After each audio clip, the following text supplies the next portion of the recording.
Welcome to welcome to another episode of the Tower 26 B Race Rate Podcast. I'm Joe Binsky here. Once again, Coach Gerry Aloha Rodriguez. Coach Gerry Aloha, how are you doing?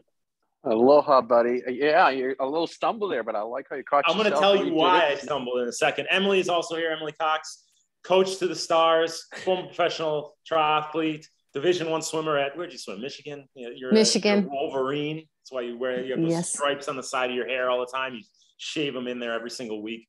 But former Division I swimmer, former professional triathlete. Now, like I said, coach to the stars, triathlon, endurance sport coach to the stars. Coach Emily Cox, how you doing? I'm great. I'm a little jealous of Gerry on the beach in Hawaii, but I'll get over it. He's out there observing Hawaii 70.3, which is taking place tomorrow as we record this. But that got us stimulated for the topic of this podcast right now, which we'll get to in a minute. But Gerry, the reason I'm stumbling over my words right now is because I just did the workout with the team. So I did the old Gerry Rodriguez. I coached from the water, right? So I get out, tell everybody what they had to do, jump back in, do the workout, get out, tell everybody what they had to do, get back in. You can call me Pete Rose.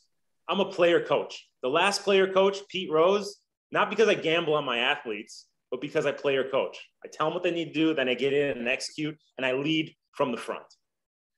I like it. I like it. We did that two workouts a week. I remember doing that way back when, 2 out of our 20 or whatever, but it was good. I look at it like I'm earning respect from my athletes instead of just getting a workout in. I'm getting respect from my athletes. Emily, could you handle the player coach aspect of coaching a workout while you're swimming a workout? Yes, I believe I have done that before. I don't do that here now. I remember you have 30 people in the pool. So, I mean, This takes talent. I have talent. I'm Pete Rose. I don't know who the woman equivalent of Pete Rose is, but I'm that. Petra Rose. So we're live on Facebook, guys. Remember, if you guys have any questions, want to go over anything, you have wanting clarity on anything, write us on Facebook. Meg's on the 1 and 2. Coach Megan Milgard is on the 1 and 2. She can convey those to us. Gerry, I cut you off. What were you going to say? No, I'm just going to say I'm staying in your family condo here in Kona.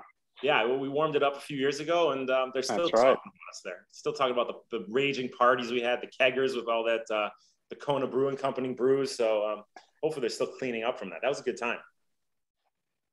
Those were your best days, Jim. Now you're a married man with 2 children, and I think back then we were both in bed by 7:30. But yeah, so some fun stuff. But before we get to that, what did we speak about last episode, Emily? We talked about pre-race nerves, how to handle that, having a race plan, executing good warm-up, feeling confident, and I think it was a good show. Yeah, Gerry, we got a lot of good feedback on that show. A lot of people writing in saying how beneficial it was. So I know that was all your idea, so thank you for coming up with that topic. Yeah, right. I like this that you've sort of taken over the content for these shows now, Jim. We're doing them at higher frequency, and it's good. It's wonderful. You say that now. Just wait till you see where we go with it. So things are going to change with the new sheriff in town. Good. All right. Hey, I live in Calabasas, and the Kardashians live right down the street. So we're going to talk about the Kardashians. We're going to start talking about the new TMZ of triathlon is right here, right now. Hey, the best thing that I see going on at your joint is your background, the Tower 26 over your left shoulder, the head wheel over your left shoulder, the pool in the background, the medals, the oar. I like your staging. It's all good. Got it all. There's more coming. Every week I'm adding to it. But yeah, so, I've been paying attention to this country list. I've been really dialed into the country list. Do you know Norway? After we had the show where we talked about the Norwegians, it's moved up. It's about to move up into 8th place. It's gonna bypass Spain and Singapore and move all the way into 8th place. So we did something right by speaking about Norway on this show. It's interesting. I'm curious to know, because we've done this in the past where we talk about certain countries, or maybe it's an athlete from a country or something related to countries, and then they move up as if, somebody listens to it, passes it along to their tri-club, whatever it may be, and they pop up quite a bit. Yeah, and that being said, we spoke about the competition for second place between England and Canada. Maybe it's because of the Jubilee, nobody's working over there. England is pulling away from Canada. So they're up by 200-300 downloads already over Canada. Last week it was close. It was neck and neck. Canada, you got freaking shot off the back, dropped.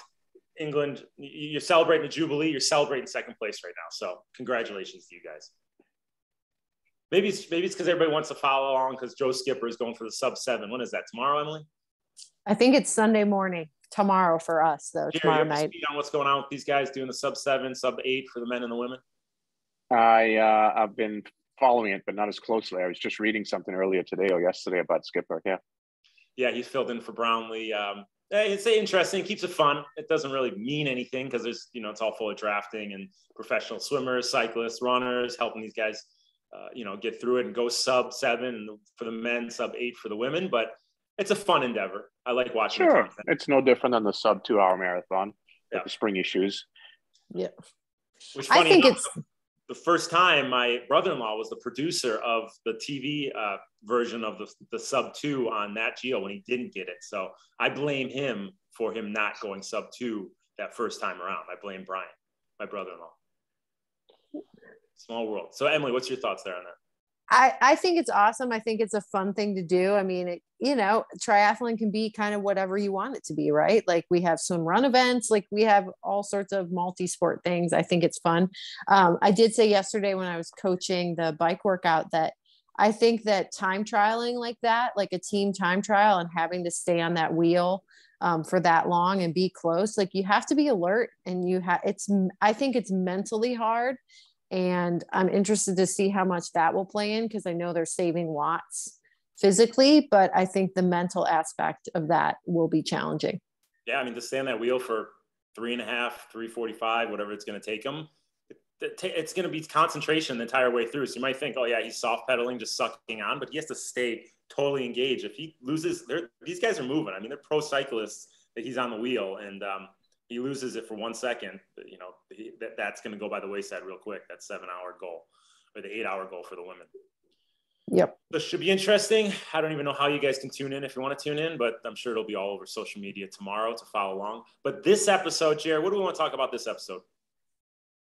Well, it's the time of the season, at least in our geographical area in the Northern Hemisphere, to talk about open water skill building and what we're doing and how we go about assisting and training our athletes, preparing them to race and race with confidence, right?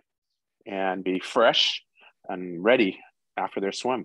And it's something we've spoke about in the past, but I think always having a refresher at this time of year as more and more athletes are starting to race. What are the things you should be working on in the pool and then transferring to the open water in your practice? So then when you get in the race day, you're adapted to those stresses as best you can because of all the work you did leading up to. And this is something that we've built into our subscription plan that all of our athletes on the subscription plan follow, all of our local athletes follow, and it's ingrained into every single workout. So there's steps that we take. We don't just say, okay, here's how many skills, 5, 6 skills, here it is all at once. We work on one for a week, then we add another, then we add another. Gerry, what was your thinking behind that?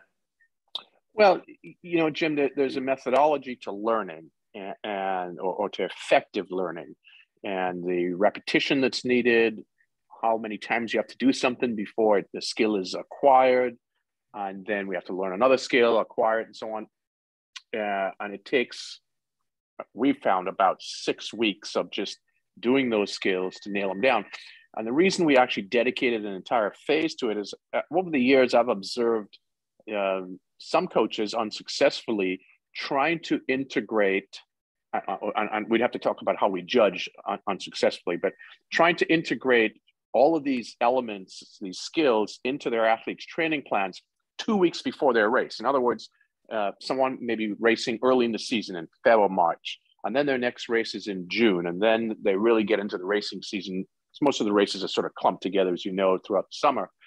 But they incorporate these skills 2 weeks before their first race, 2 weeks before their second race, and again before the other races. And there's really no set teaching module in place for any duration of time, such as we've implemented here. And at least according to those athletes that have told us that they've felt that they've never quite learned the skill adequately. So rather than just sort of sprinkling in these pieces of training right before a race, let's build out an entire phase within our season. We have 5 phases to our training season. Let's build out an entire phase just for that. And that's what we're in right now. It's about a 6 week phase. And this is just the teaching phase. Now, of course, we're training also. And then all those skills then get carried forth into the next phase, which is our race ready phase. So it's not like we just learn it for 6 weeks and then it's over. It's learn it and do it for 6 weeks and continue it on for the next 4 months of the racing season, because the racing season is generally densely populated in those 4 months of the year. And like you said, it's not like we just take a log off and work on these skills. I mean, we're still getting quality workouts in. I mean, we're in the second skill of the open water skill building phase. And I think the main set of the workout just now was, 18 was like 2,500 was the main set without the warm up or the cool down. So, we're getting some good for level 1 swimmers. We're getting some good volume in while working these skills and working those race day efforts that you're going to need as you go out there. So what are the skills, just a brief overview, what are the skills that we cover in the open water skill building phase? So, the most obvious skill, and in fact, I asked this at our beach workout on Wednesday earlier this week. And I said, it's not a trick question, but it sort of is a trick question. What's the most important skill that's needed for open water? And the common answer amongst most folks was sighting.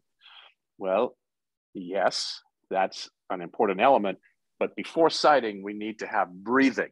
In fact, that's the most important thing we need to learn for anything. You could have all the gel packs in the world and all the fancy nutrition products on your bike and so on, but without oxygen, none of it is going to be successful, right?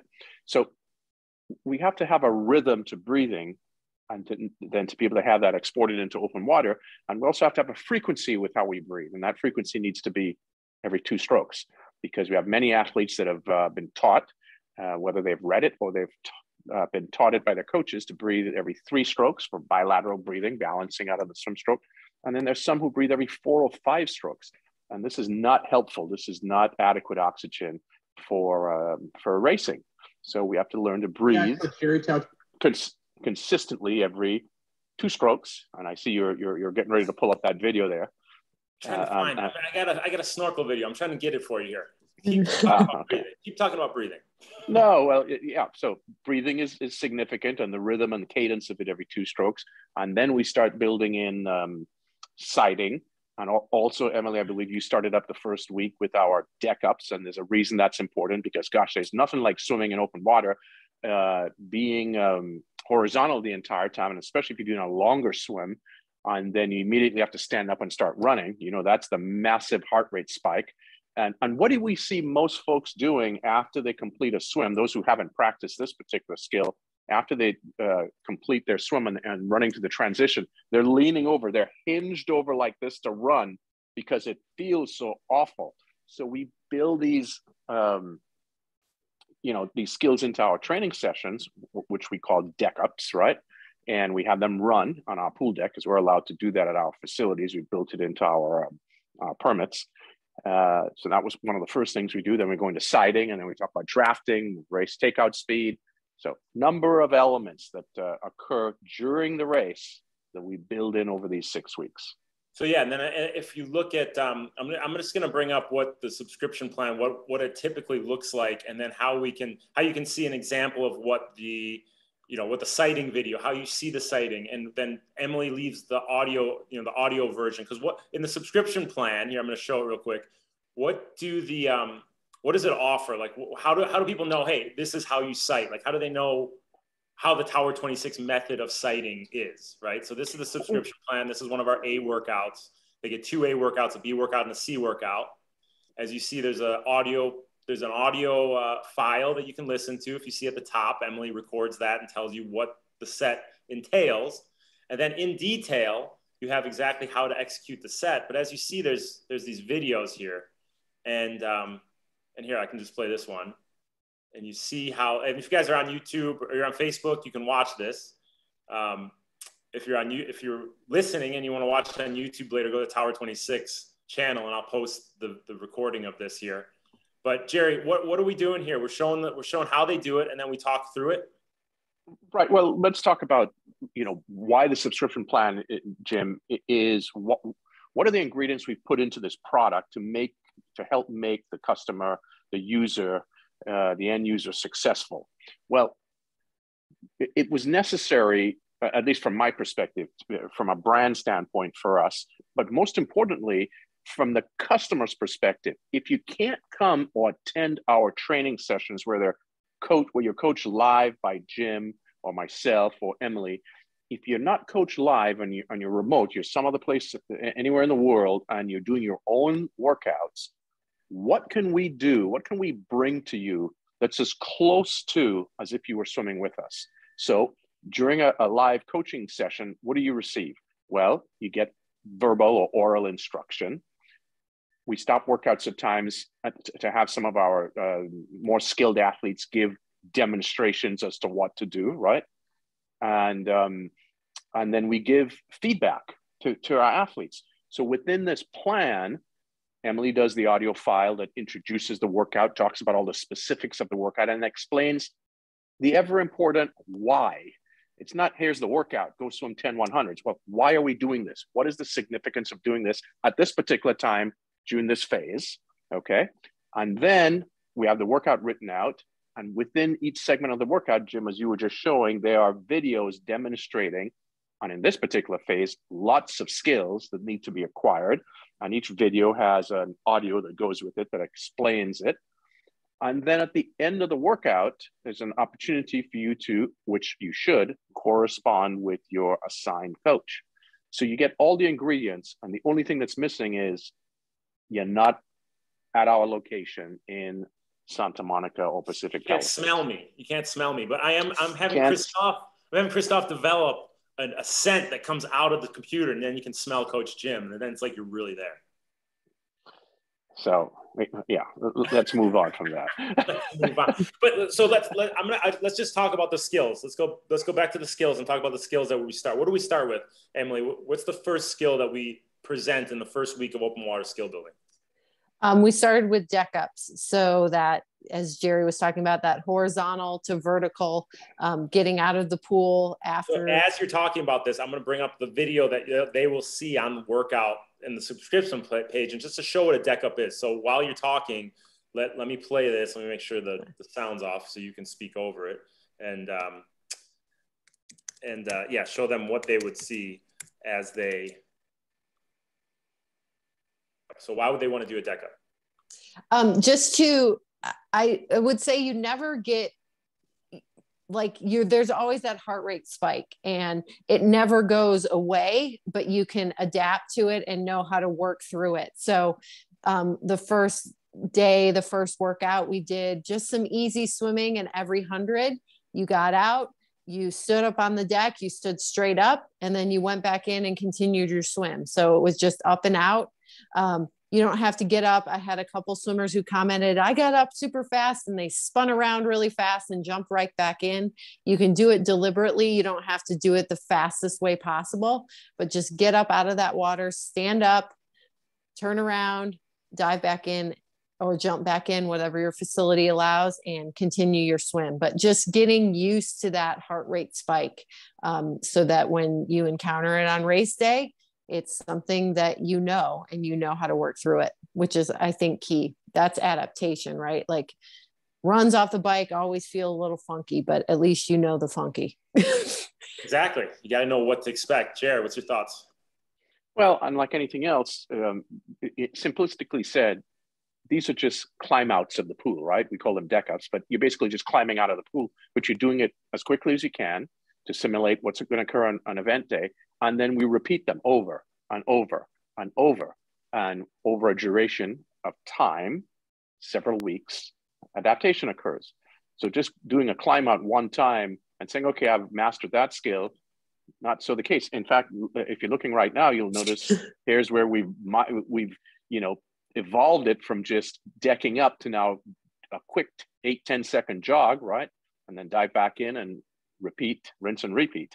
Right, deck up to a run around the bleachers, and you dive back in. So we're just getting used to that feeling. Everybody, what's everybody say after a race? They say, I wish I would have been a little faster in transition. We're getting you ready for that, standing up from the horizontal to the vertical position, running. So then, like Emily said, the first time you experience it isn't on race day. You're practicing it over and over and over and over. You know exactly what to expect. You guys are listening to the audio version. We're showing the videos that athletes see on the subscription page. So when they go to the workout and do it on their own, they go to the pool and do the workout on their own, they know exactly how they're executing it. So that's the deck up with the run.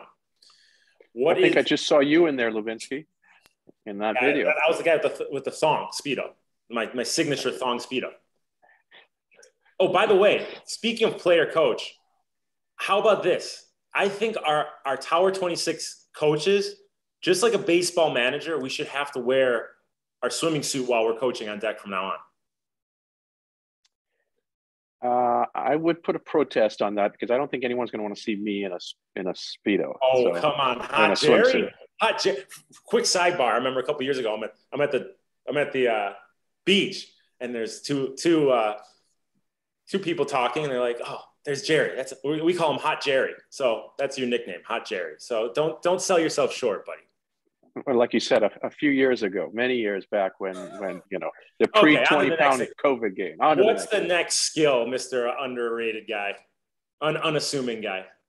Sighting, of course, right? Well, we back that up with breathing, making sure that you've learned to have your cadence of breathing every 2 strokes. And what does 2 strokes mean? 1 arm cycle, a right arm and a left arm, that's 2 strokes. If you're a right-sided breather, every time your right arm comes around, you'll be taking a breath. If you're a left-sided breather, every time your left arm comes over, you'll be taking a breath. So every 2 strokes, and then we teach how to incorporate sighting, that sighting skill, which is to lift, look, and breathe. That's the methodology that we teach. It's the most effective and fluid method for sighting.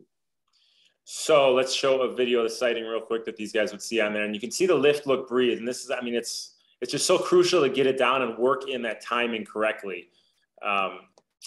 Here we go. Let's see. Let me turn the sound off. Okay, here's the sighting. Can you talk them through this, Gerry? Yeah, so this is me swimming, actually. And you'll notice in this video, it's a right-sided breather. And right as the left arm comes over, the head comes up and you sight at the top. I think the video slows down at certain spots too. And as you can tell, Jim, here, the water is extremely dynamic because what we did was we wanted to simulate as much as possible. And this is one of the good things about these videos. You want to simulate real conditions.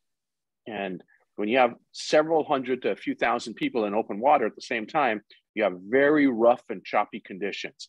So we set this flume close to a minute speed per 100, and it's in a small flume. It's only 12 feet long and about 6 feet wide.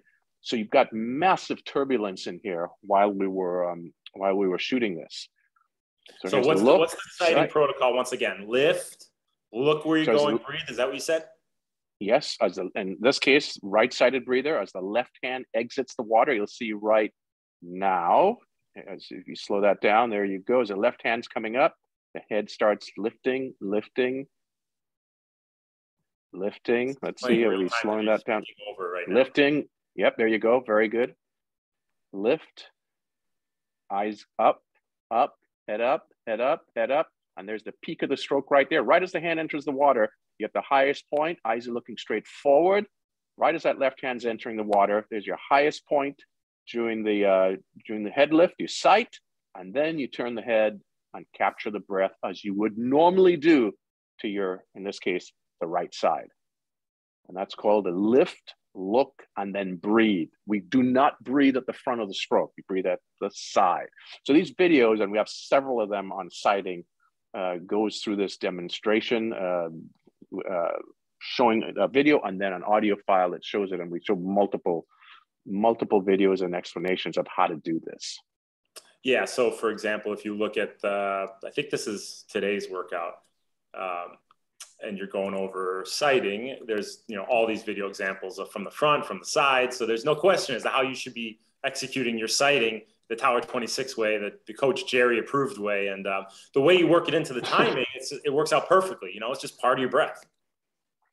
And you know what? If one wants improvement, you have to spend the time to make improvement. We had a guy, Jim, a coach, that called me up a few months ago to cancel our plan. And this is a coach. And he canceled our plan because our videos and all the explanations took too much time to go through. Come on. Got to take the time. Well, if you want to learn adequately. Well, you look at the language. You don't just learn a language by saying, "Oh, I don't want to learn. I don't want to take the time to learn the language. I just want to know the language. You got to go through all the steps. You got to take the time to build in that muscle memory. So this is what it takes, guys. If you want to be good at something, what you're saying, Jim? TNS? TNS, baby. Be real. You got to do it. You got to do it. Okay, so we have deck ups. We have sighting. So we know how both those are going to help. We have breathing. What's the next open water skill building? The next skill we're going to work on in this phase? I think we then go into, Emily, do we go into race takeout speed or do we go into drafting? What's our drafting? Drafting is next. So getting used to swimming on people's feet, getting used to people swimming on your feet, getting used to having people on your hip, close to you. And you can do that type of thing as we build into the workouts in the pool by working with your lane mates. If you have 4 people in the lane, you can swim close to them. You can swim, someone leads 100 and then they go to the back. The next person leads the 100 and you get used to that feel of swimming on someone's feet, and you learn that you do save some energy, and how to do that, and not tap the person's feet continuously. Of course, that's going to happen. So you, as the leader, if your foot is getting tapped, you have to learn to not care, which can be hard for some people. It might be annoying to get your feet tapped, but you just have to learn to be calm in that type of environment, which is why we practice it. You're not going to be calm and to do that if you don't work on it. Yeah, you can't just go to race day and say, I'm going to draft off people, or I'm going to be in these close quarter swimming and drafting off people without having practiced it. It's total foreign feeling. That's where you're going to start to freak out, maybe get that hyperventilation. But if you're used to it and you're used to the kind of stuff we're showing, on the video right now that you see on the subscription plan, you go to race day and it's just second nature. And right. Jim, as you know, we talk about when one should draft, not because you can means you should. Because you're putting a lot of faith into the person in front of you that they're also swimming straight. And many times, most folks don't. So you have to also know when to draft. And how much energy are you saving typically if you're in the draft on someone who's swimming straight? There are a lot of studies done on that, and I'm not sure the exact amount because I've read different things, but it could be as high as 20 to 30%. Of energy, but that doesn't correlate directly to speed. The benefit is about 3 to 7% in performance. That we've tested. So there's a 3 to 7% performance benefit, but the energy saving is quite a bit higher. Yeah, and that, you got to bike and run after it. So if you can save some energy and get on somebody's feet because you're comfortable being on those feet, the more you can practice in the pool, find somebody that's a similar speed and go work on that drafting. Yeah, and I don't like to make stuff up, as you know. So the energy question, I'm not sure how that gets tested. Gerry, this is our podcast. We make whatever we say, people believe. So make up whatever you want. Yeah, well, as you know, I wanted to have relevance for the next 20 years. So. Yeah. Okay, so we hit deck ups. We hit sighting and breathing. We hit drafting. What's next?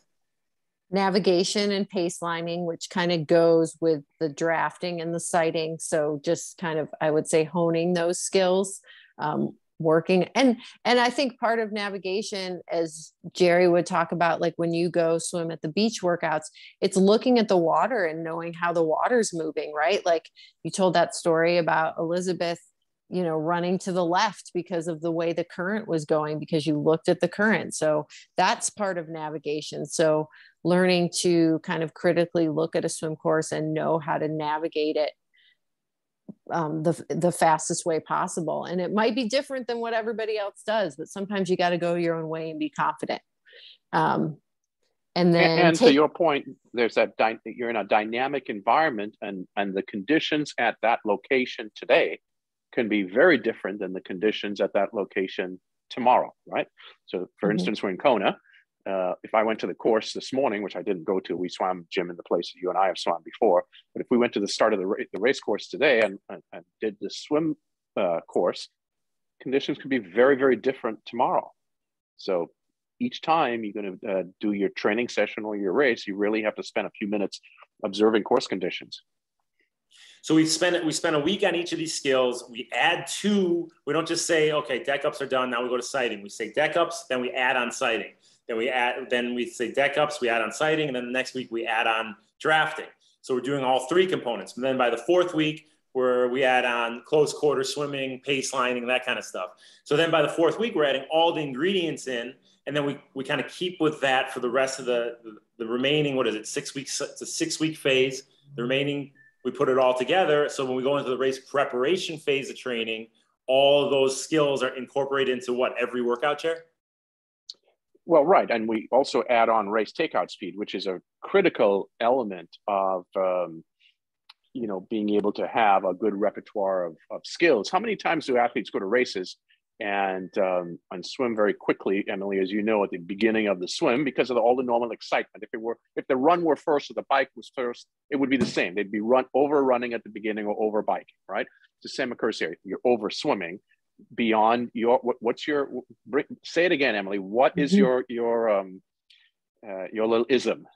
There's no race day magic that allows you to outperform your physiology. Exactly. So if you haven't been training or preparing, right, your system for race day, don't expect once you go to race day, things are going to be different. You're going to be able to do things that you haven't been prepared for. So we build those in, Jim, into our training sessions. So we do lots of, we also spend another week on race takeout skills, developing that adaptation to being able to take out the first portion of the swim segment at a higher output than you normally would. And this is so different than what swimmers are used to. When Emily swam in college or Megan swam in college and you did pick the set, 5 400s. Well, the goal of each 400 was always equal pacing. The first 100 is a minute, the second 100 is a minute, the third one's a minute, the fourth 100 is a minute. Take a break and then do it again, or try to do it faster the next time. But you don't ever swim the first. In fact, you're discouraged from swimming your first 100 5, 6, 7 seconds faster than your next 100. You might even be kicked out of workout for that. But we have to build this into our training protocol. So we also do that. It's another skill that's learned. And then to your point, Jim, after we go through and we've acquired all these skills, and now it's time for full adaptation, we then build this into all of our workouts for the next 12 to 16 weeks. And when I say all, I mean all, every single workout except our recovery workouts.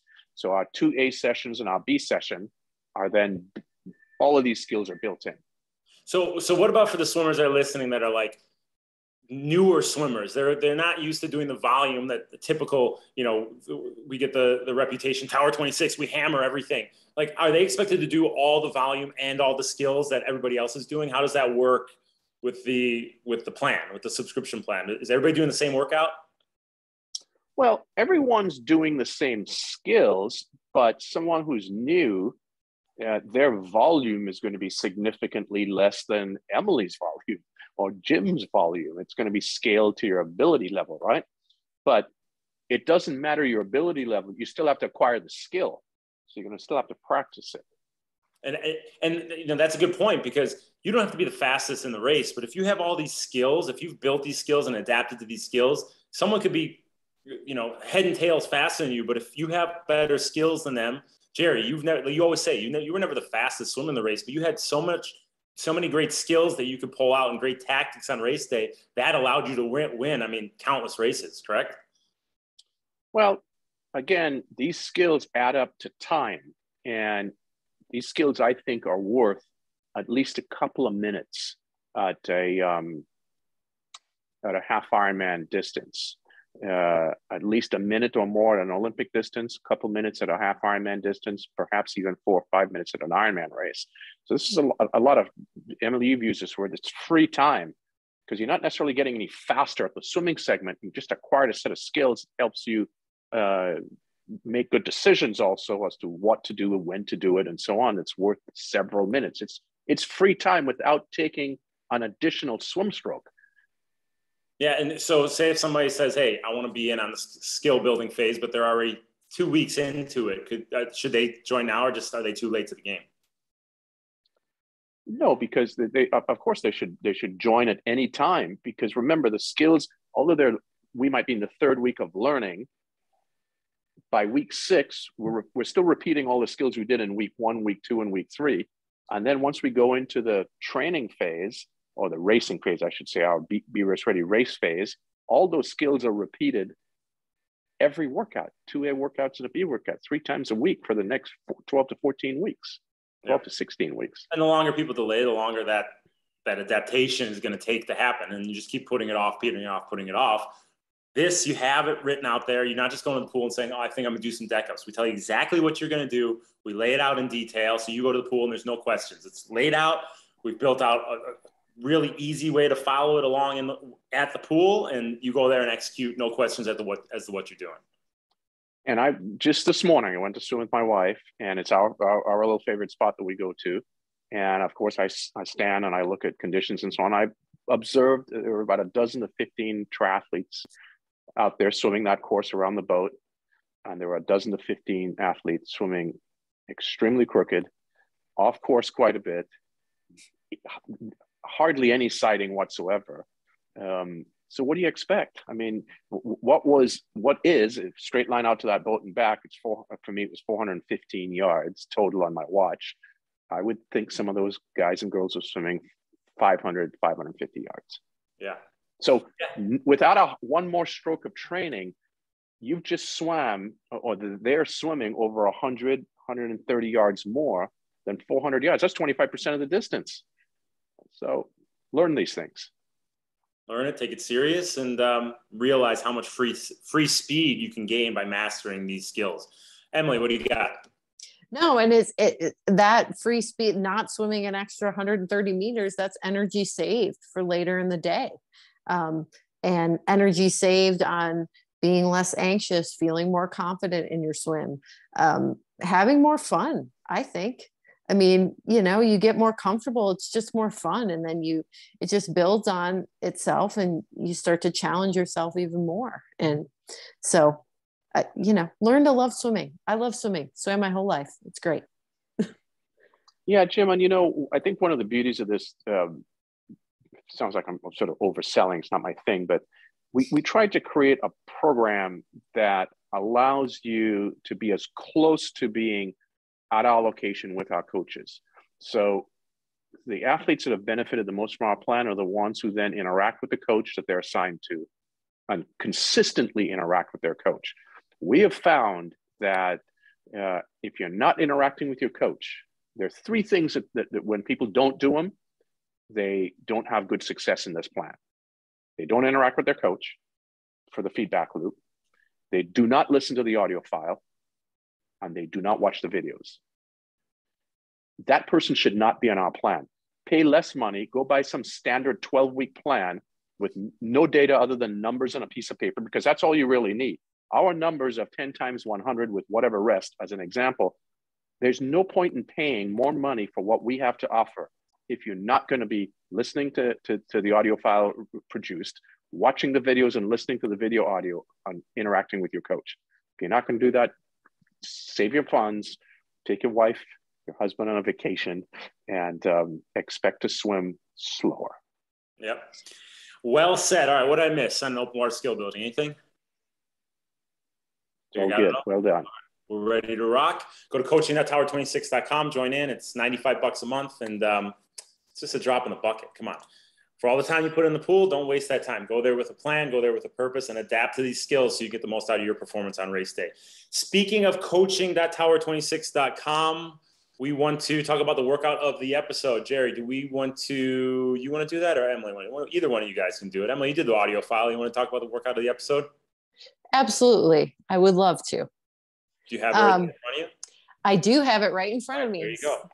Yep. So we don't have the warm up. If you go to coaching.tower26.com, we'll have this workout open for you. I'm not going to talk about the warm up right here, but there's some warm ups with some deck ups, some easy swimming. Of course, we want you to do your stretch cords before you get in. Another useful skill to have, way to kind of get some more power in your stroke, which you're going to need in this phase for swimming in that dynamic open water, working in that sighting. You need some extra strength for that. And then also being ready if you need to use your stretch cords on race day for warm up. Remember, don't do things. For all those watching right now on YouTube or Facebook, I'm going to share the screen as to what this workout looks like in the plan. So you talk through it while I share the screen.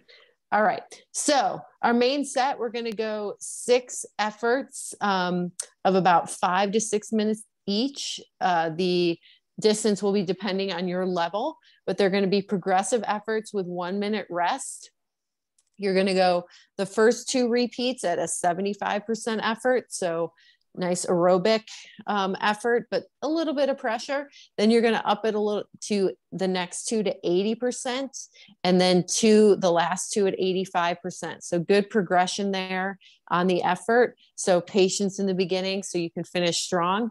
And the key, we're going to be working on our skill here, the deck ups. So at the conclusion of each of your 5-minute swims, you're going to pull yourself out of the water, stand straight up. We don't want you kind of hunched over on your knees. Stand up as you would, like if you're running to your bike, you're not hunched over on your knees. So you got to stand all the way up. You're going to stand and rest for your 1 minute, and then dive or jump back in to start your next repeat. And we're also adding in the sighting. So you're going to sight twice the first and last 25 meters or yards of your 100. And then for the middle part of the distance, you're going to sight 1 time per 25. So it might feel, as you learn how to sight and you get the lift, look, breathe, it might feel a little awkward. You might do it wrong at first, but that's how you learn. And that's how you're going to get in a good rhythm. So that is the main set. Then we're going to do a pull, 5 minutes with your snorkel, pull buoy, and ankle strap, just focusing on good swim alignment, good technique, kind of a little bit of a active recovery here. And then you're going to conclude with some strong 50s. You're going to go on 15 seconds rest. You're going to go 1 at 70 to 75%. Number 2, you're going to go 80 to 85. And then number 3 is fast. And you're going to repeat that cycle for your allotted number of 50s. And that's it. That's the workout of the episode, the week. Yeah. So Jim, if you notice in that main set that Emily talked about, those 6 swims, let's go to our sort of level 3 athletes, which is sort of your bulk of our audience, right? Yeah. Level 3 and level 4. That I showed was level 1, but we have level 1 to level 4, and level 1's the fastest and the biggest volume. Level 4 is the not so fastest and the least amount of volume, and everything in between is 2 and 3. So go ahead, Jay. So let's go to level 3 and 4, where they're swimming 6 250s or 6 300s. Okay, so these are your athletes that are 36 minutes to 55 minutes for a half Ironman swim, 1:15 to 2 hours for an Ironman, as an example. Maybe 30 minutes to 30 minutes ish, 35 minutes for a mile. So these are not your developed, skilled athletes. If you're going 6 300s on that main set, the first 100 you're sighting 2 times per 25, right, Emily? Mm-hmm. That's 8 sights. The last 100, 2 times per 25, that's 8 sights. That's 16. And then the middle 100, 1 sight per 25. So that's 20 sights in 1 300. We're doing 6 of them. That's 120 sightings in just one workout only. We're doing 2 or 3 workouts like this a week for the entire season. You are fully prepared come event day regarding sighting. Yep. And like we spoke about on the last episode, you look at Brownlee in the Olympics from 2000, what was it, 16 or 12, whatever it was, and every stroke, his sightings worked into his stroke. It's not like he just did that. He sighted hundreds of thousands of times in the past where it's just second nature. He just works right into the stroke. But you have to practice it in order to get there. So doing a workout like this with so many different components, you're just, like we said, you're adapting all these different skills, all these different stressors. So when you go on the race day, it just happens, right? You sight, you work in this breathing, you work in the stroke, you work in that, getting up and in the transition without skipping a beat. Gerry? And and it's so critical, especially for half Ironman and Ironman athletes, especially those athletes say, hey, I want to do my sort of one and done Ironman. There's nothing like not preparing for sighting for an Ironman swim. And then in event day, doing a whole bunch of sighting on race day, and then hopping on your bike and having incredible lower back and upper neck tightness and tension, because that's what sighting does if you don't build it into your training sessions. Because those muscles up top here, and I'm putting my hands on your traps, and then your lower back, those muscles are worked quite a bit. So if you're out there for an hour and a half, hour and 45 minutes, 2 hours an Ironman swim, and that's when you decided to actually do your sighting, not so good. That's going to hurt you on your bike and run significantly. All right, so you want details of that workout, go to coaching.tower26.com. Check them all. Check out that workout and check out all the rest of the workouts and sign up there to be part of the Tower 26 subscription program. Let's talk about the questions of the episode, or actually more of comments of the episode today, right? Contact@tower26.com. Getting a lot of feedback on the recent episodes we've been having. First feedback I want to talk about is from, where is he at? Ann Arbor. Jeff Gross. Hey, Coach Rodriguez and Jim. My name's Jeff Gross. I have a swimming services company called Technique Group based in Ann Arbor, Michigan. I was pointed in your direction by a shared client named Brucey Cook. Good old Brucey. Oh, yeah. Who I've been giving private swim lessons to complement his training. I spoke to Bruce last weekend. I always have a good conversation with Bruce. Since then, I've been devouring your podcast and associated resources. For me, as a lifetime pool swimming coach, has been a formative experience. My clientele is roughly 75% adults, and of course, many of them are triathletes and adult onset swimmers. Your podcast has provided the necessary perspective to help me adapt the best of my swimming background to help our clients get faster in the most practical and time-sensitive way. Thanks for sharing your knowledge. Best to you and yours, Jeff Gross. Great note there, Gerry. You know, it's so good to get a note like this. And the reason is, so many times I've found, Emily, I'm not sure what you hear, that there are coaches that are not willing to admit that they've learned something new. And it's easier to sort of tear down coaches who've become successful. And I guess we are sort of put into that realm of success because of one, the quantity of athletes that we coach in the 40 years of doing it. And it's easier to be negative than positive, like this gentleman has. There's always something that all of us, including guys like myself and you, Emily, Jim, that've been around for a while, that can still learn. And it's nice to get a note from Jeff that there's been value to him. So thank you.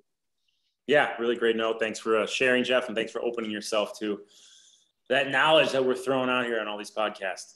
Second comment is from our very favorite David Y. I just wanted to share this comment because there's a good thing that I wanted to trend on social media here. Just superb podcast, your podcast about St. George that we had, what was that, 3 or 4 episodes ago. It's not my race, but the nuggets and pearls of deep triathlon wisdom by the 3 of you wrapped up in Jim's, well, what should we call it, hilarious lubisms is just invaluable. I stopped writing a brief to the 9th Circuit to watch this podcast, and I don't regret it. He quotes Emily, "There's no racing magic that makes you outperform your physiology." It's one of those pithy aphorisms that penetrates viscerally and sticks with you. Good all the way through. Hey, he said a lot of words in that paragraph that I had no idea what they mean, but you know what? I wanted to share it and say, the main takeaway is lubisms. Hilarious lubisms. Thank you. It makes me feel good about myself and my head even bigger. The other words were meant for Yeah, the other words were meant for the 9th Circuit. He just put it in that email. Yeah. He just accidentally put it into the paragraph because we're a bunch of swimmers. We look at a black line all day. We're not meant to know what those words meant. Gerry? David Y is another perfect example of a guy who's a high stress job, family, but boy, when he's at workouts, is he present or what? Yeah. Yeah, and just the knowledge he shares with me, and I just got another audio recording he sends me audio text messages, and it's always an interesting take on things, and it's always a great conversation having with him. So thanks for that feedback. Remember, guys, write us contact@tower26.com. What are we going to talk about next episode, Emily? We had a really content-rich episode here. I want another one coming next week. What are we going to talk about? We're going to talk about standalone races, like open water swims, TTs, where you wear those nice, TT? Like a time trial, like just a standalone time trial where you wear that slick suit and try to go really fast, run races. We're going to talk about standalone races and how they do work in your triathlon training and how they don't. Yeah, no, I love it. And remember, guys, if you have any questions on standalone races or want to promote your standalone race, contact@tower26.com. We will, I hope you guys took notes on this one. Like I said, it'll be up on YouTube very soon. I'm going to put it up on there right after we get done recording here. So if you want to see the video examples that we put out there on the deck ups, the sighting, the close quarter swimming, the drafting, you can go to our Tower 26 YouTube page and check all that out. Gerry, any last words from you? Yeah, quick question for you. We want to incorporate a segment in these podcasts, which are now video casts, where we look at what we spend, 3 or 4 minutes reviewing listeners and viewers swim stroke. Did we get any of those? I think that would be an amazing idea. Amazing idea. Yeah, athletes have actually been sending them to my Facebook account, to Jim Lubinsky, my Facebook account. So if you want to send in a video of you swimming from the side angle, front angle, no matter what, send us an angle, we'll break it down. And if we think it's worthwhile breaking down and for the right price, we'll break it down. But send it to my Facebook account, private message me at Facebook. I think anybody has access to that. So private message me, and we will get the video on the podcast if it's content worthy, I should say. I think it's a good segment of learning. It's a good segment for everyone to learn from, because we can learn from people's mistakes, all of us. So let's do that.